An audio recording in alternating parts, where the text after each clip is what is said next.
Legislated wage hike sa halip na installment na desisyon sa aumento sa sweldo isinusulong daw po sa Kongreso. Report mula kay RH12, Milky Rigunan. Milky.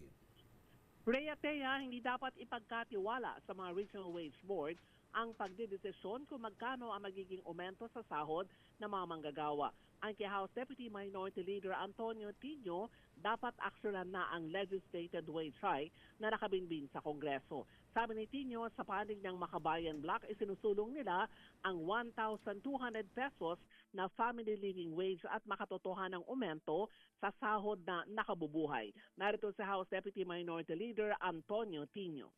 Kung ma-implement nga ng buo itong NCR na 85 pesos na dagdag, aabutan ito sa 780 pesos.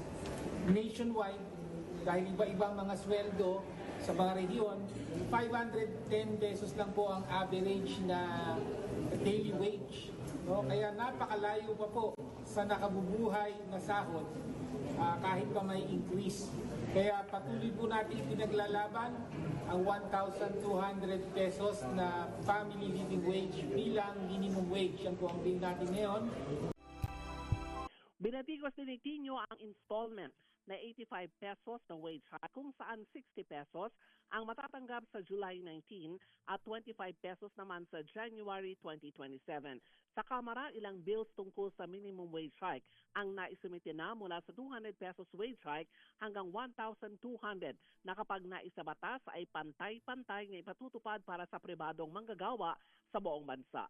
Ako si Milky Rigunan, nagulat para sa DZRH, una sa Pilipinas, una sa Pilipino.